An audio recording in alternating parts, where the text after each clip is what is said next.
Saludos amigos, gracias por la amabilidad de la compañía. Soy Cristino del Castillo y este es su programa A Quemarropa. En el mundo de la política están ocurriendo hoy en día fenómenos interesantes. Significa que hay cambios que se están produciendo en nuestras sociedades, tanto en la región latinoamericana como fuera de ella. Échenle un vistazo a lo que viene ocurriendo en Estados Unidos de un tiempo a esta parte. En el 2008 fue escogido en esa nación el primer presidente negro en toda la historia del país. Primer presidente negro. Muchos pensaron que era un avance que exhibía la sociedad estadounidense en lo que tiene que ver con los prejuicios raciales. Bueno, finalmente un negro llega a la Casa Blanca, pero resulta que ese negro llegó a la Casa Blanca en una coyuntura muy específica y fue el producto de una realidad, de una esperanza que tenía la gente de producir un cambio de rumbo radical. Y el que propuso, el que planteó, el que prometió ese cambio fue Barack Obama. Justamente cuando acababa de estallar la crisis de 2008, que estremeció a Estados Unidos y buena parte del mundo. Recuerden ustedes el discurso de Barack Obama, sus ofertas de campaña, devolverle la voz a los que no tenían voz, meter en cintura a Wall Street y quitarle el poder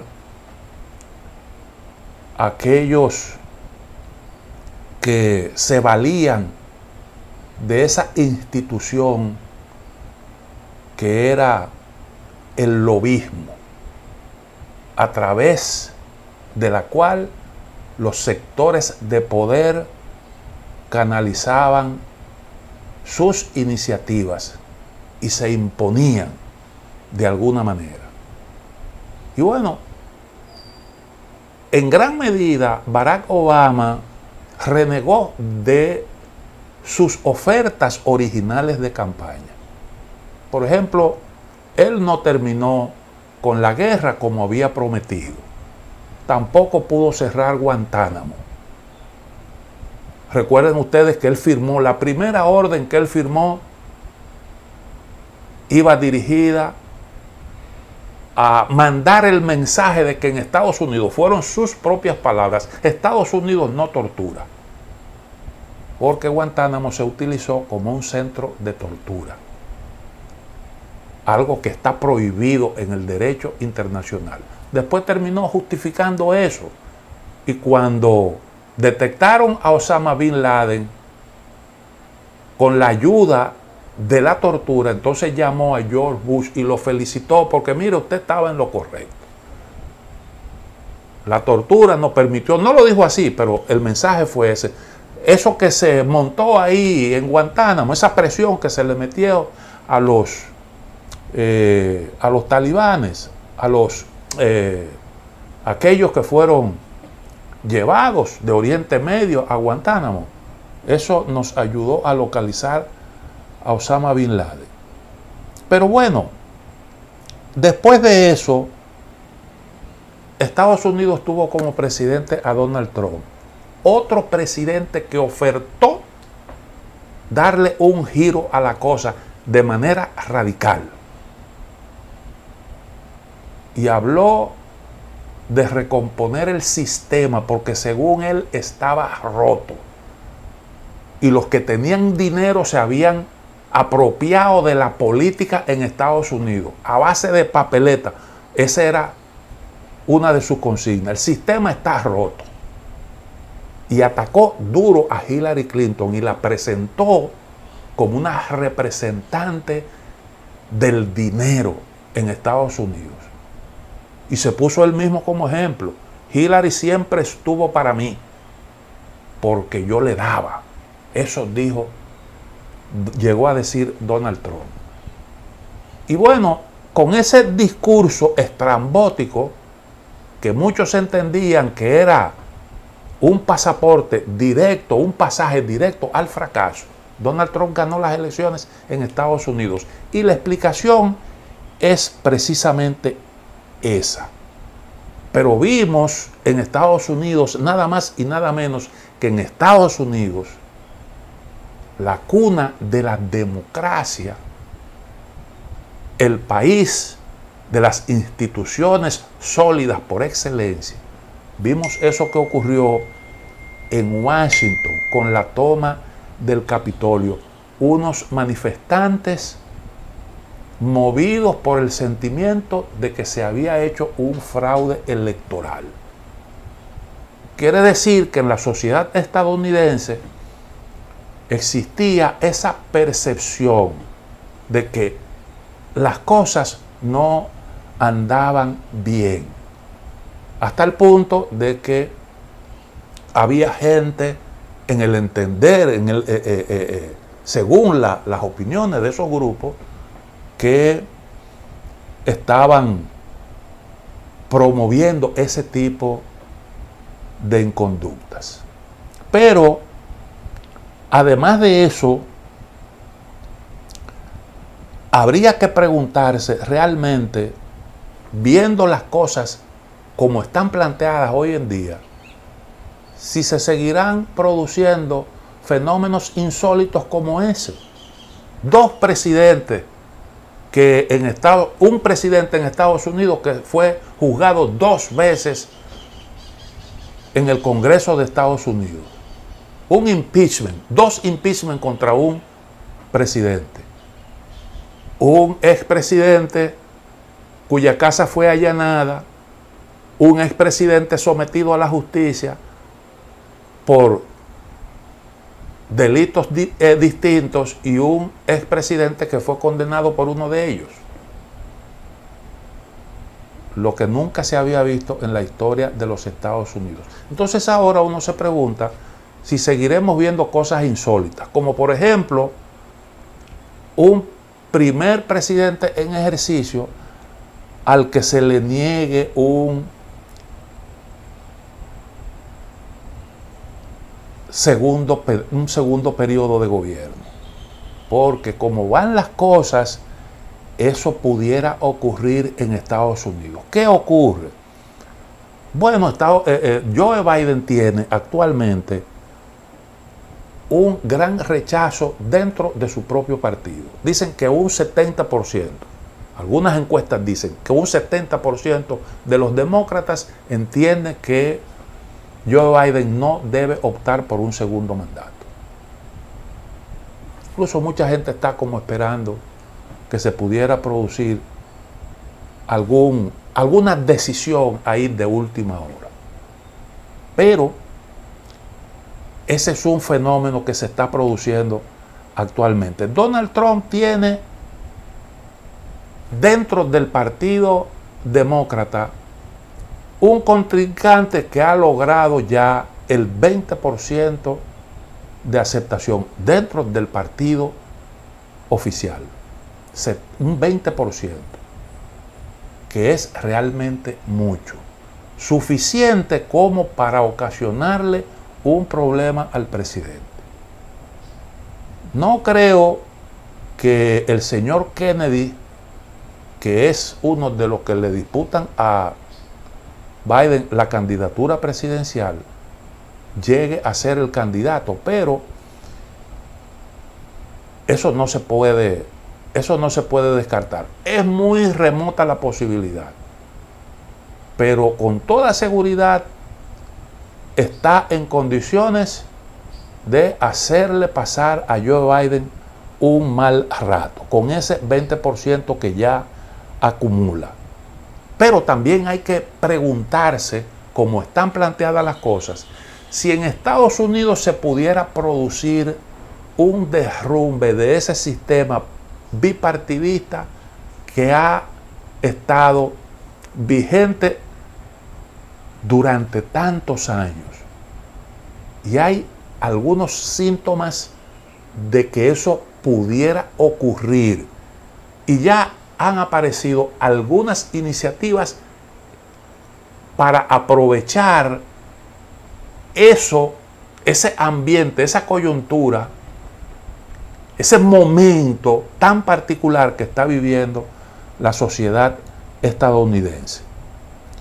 Hay una información importante que yo creo que está en el fondo de esa situación que yo estoy tratando de describirles a ustedes. En la sociedad, en la democracia más vieja del planeta, con las instituciones más estables y más sólidas, se da la situación de que solo un 10% de los estadounidenses está satisfecho con la democracia de su país. En Estados Unidos, solo un 10%. Una información que apareció en el periódico Clarín. Clarín es un diario conservador argentino. El viernes pasado publicó esa información. Nosotros la archivamos porque entendíamos que era un dato importante que iba a merecer de parte nuestra más adelante un comentario, que es el que estamos haciendo actualmente. Y esa encuesta, que la hizo Associated Press North Center for Public Affairs Research, arroja ese dato sorprendente y dice que la mayoría de los adultos en Estados Unidos creen que las leyes y políticas no están funcionando en cuanto a representar lo que la mayoría desea en temas como la economía, el gasto público, la tenencia de armas, la inmigración y el aborto. Permítame hacer una pequeña pausa, en breve retorno para terminar el comentario. Decía en el segmento anterior que en Estados Unidos, la democracia más vieja del planeta, con las instituciones más sólidas, apenas un 10% de la población aprueba la forma en que funciona actualmente la democracia en el país. La encuesta que cité dice que el 53% de los estadounidenses entienden que el Congreso está haciendo un mal trabajo en defender los valores democráticos, comparado con apenas un 16% que dice que sí está haciendo un buen trabajo.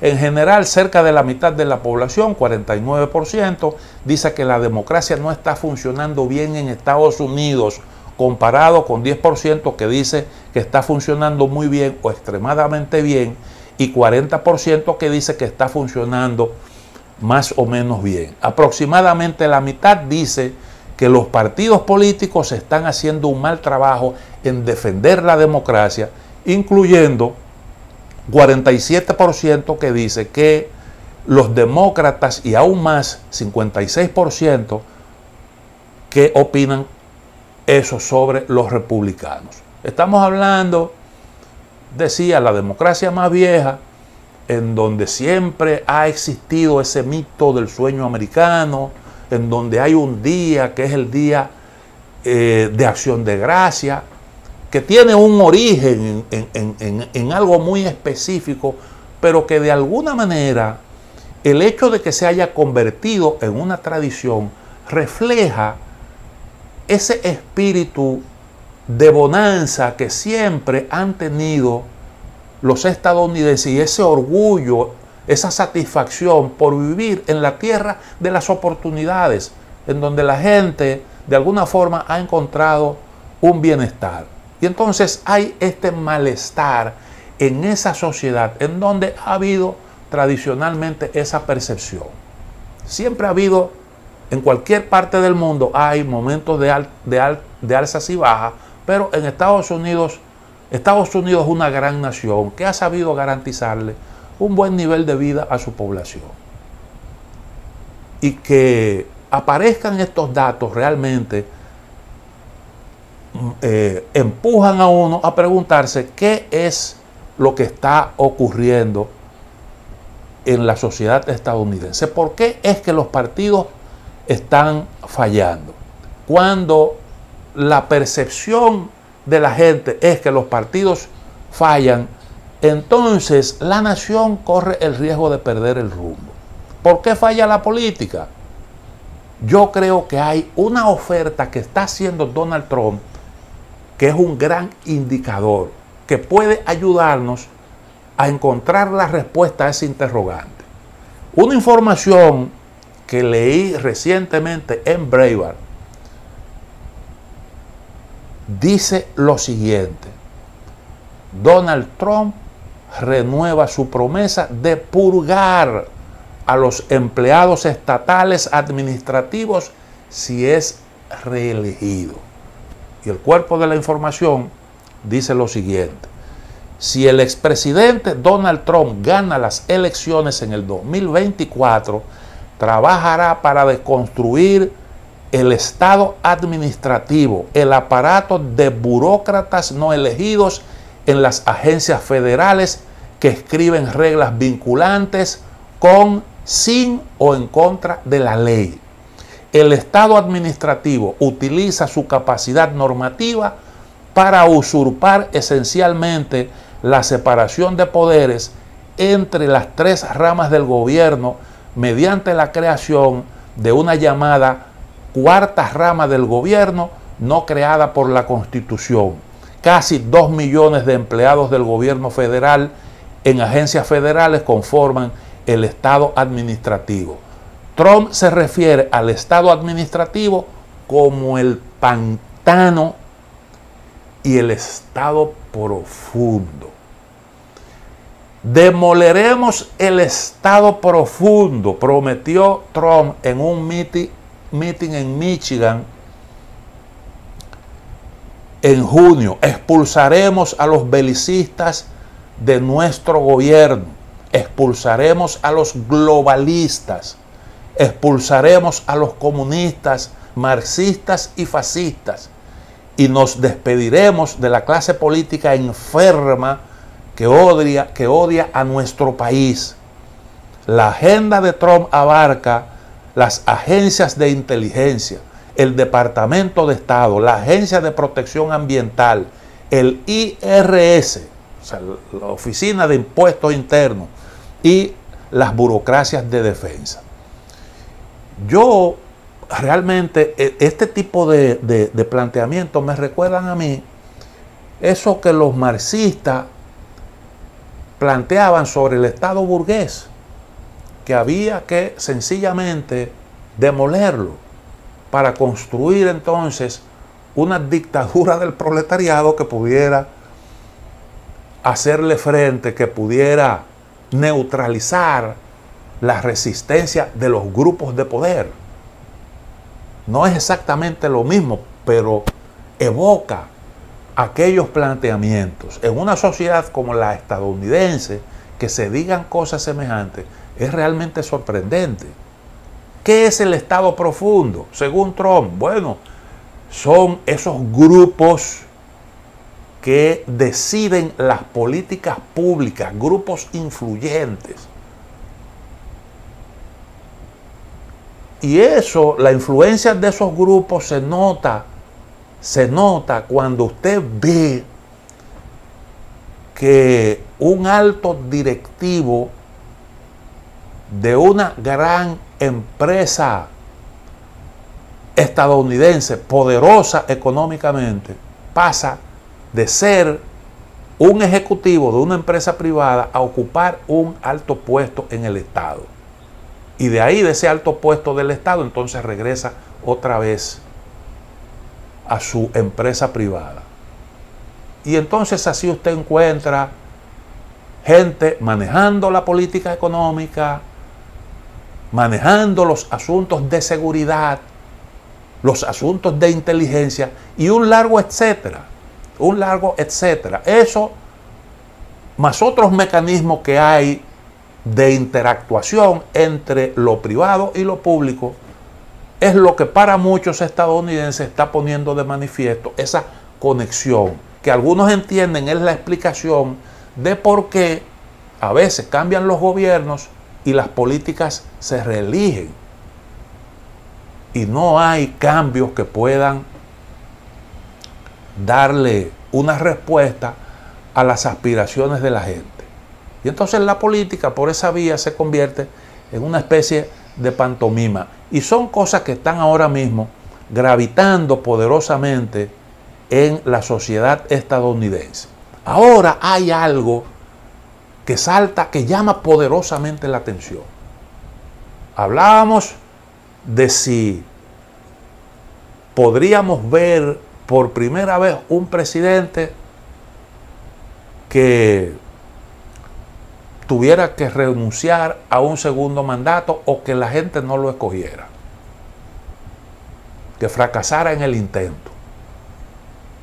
Puede verse también lo que nunca se ha visto con la aparición de una tercera opción, y ya hay propuestas en ese sentido. Dice una información, esta la leí en el diario español El País. Casa Blanca, un partido sin etiquetas, inquieta a los demócratas en Estados Unidos. El senador demócrata rebelde Joe Manchin, principal opositor de Biden, apoya una plataforma no partidista que aspira a una candidatura unitaria a la Casa Blanca. La información está calzada con la firma de María Antonia Sánchez Vallejo, reitero, del periódico El País. Y dice lo siguiente: muchos lo llaman ya el tercer partido, aunque no label, sin etiquetas, se presenta como un movimiento nacional de personas que creen que Estados Unidos, que creen en Estados Unidos y en acercar a nuestros líderes para resolver nuestros problemas más difíciles, entre comillas. Pero en la práctica el grupo explora una tercera vía política que puede socavar la candidatura a la reelección del presidente Joe Biden. La presentación de esta alternativa bipartidista, de esta alternativa al bipartidismo, que intenta conciliar a los rojos, o sea, a los republicanos, y los azules, o sea, los demócratas, ha tenido lugar este lunes en New Hampshire con la intervención estelar del senador demócrata rebelde Joe Manchin, conocido por su oposición a algunos de los planes estrella de Joe Biden, jibarizados para contentarlo. Si candidatos como el verbo libre Robert Kennedy Jr. ya están restando fuerza a Biden en intención de voto, en mayo recibía un 20% de apoyo frente a un 37% del mandatario cuya reelección rechaza el 70% de los estadounidenses. La presencia de Manchin en este foro, sin siglas, hace temblar aún más a los demócratas por su habilidad para distraer la atención pública. A esta tercera vía, que aspira a recaudar 70 millones de dólares para formular un ticket presidencial que represente a los dos partidos, se añade la existencia de otros candidatos a la Casa Blanca, como el aspirante del Partido Verde, el activista e intelectual Cornel West, por lo que los nervios en la campaña de Biden van en aumento. O sea, hay políticos ya de este nivel que entienden que los dos partidos acusan un gran desgaste tienen alto rechazo de la sociedad estadounidense y por tanto hay un espacio abierto para una tercera opción. Y esa tercera opción al bipartidismo tradicional en Estados Unidos se presenta como una conciliación de lo que históricamente fueron o han sido demócratas y republicanos. Vamos a hacer aquí una especie de simbiosis porque esos dos partidos se han ido a los extremos. Volvamos a la cordura, entonces encontremos un punto más o menos neutral que pueda servirle de apoyo a la sociedad estadounidense para salir de una situación difícil. Así precisamente la describe el senador Manchin, donde él dice que Estados Unidos está pasando por un momento sumamente delicado, que él tiene hijos, que tiene una familia y quiere defenderla de lo que pudiera pasar como consecuencia de eso que se está viviendo en la sociedad estadounidense actualmente. No Label respalda el lanzamiento de una nueva plataforma de sentido común sobre inmigración, sanidad, control de armas, economía y otras cuestiones que en su opinión están siendo ignoradas por lo que considera dos partidos ideológicos y cada vez más extremistas con respecto al contrario, reflejo de la polarización que sembró Donald Trump, dice aquí la información. Manchin, que aún no ha dicho si se presentará a la reelección al Senado el año próximo, aterriza en un terreno político que le resulta conocido, ambivalente, a la derecha de su partido y cerca de los republicanos más moderados. Pues esta oferta, este es otro acontecimiento que pone de manifiesto eso que está ocurriendo en la sociedad estadounidense y que nosotros entendemos que puede calificarse como parte de un proceso involutivo, porque hay un retroceso indiscutiblemente aquí. Y cuando usted oye que se habla de una amenaza a la democracia dentro de la sociedad estadounidense, que es la cuna de la democracia, y además de eso, que se proclama como garante de la democracia en el mundo entero, cuando usted ve eso, entonces tiene que concluir en que realmente están pasando en el mundo cosas que indican que hay un proceso de cambio que no es muy fácil vaticinar a dónde nos va a conducir. Porque si todo eso, si se materializa algo de esto, por ejemplo, lo que está proponiendo Donald Trump, eso significaría un cambio radical a nivel mundial. Eso voltearía la torta. Significaría un cambio de rumbo enorme. Y eso no puede no tener consecuencias importantes.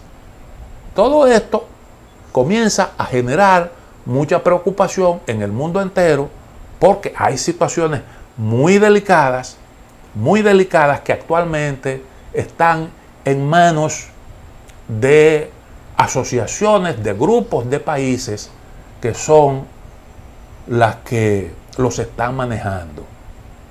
Y en gran medida el rumbo de la humanidad está atado a cómo esas cosas evolucionen. Permítanme la otra pausa, en breve volvemos.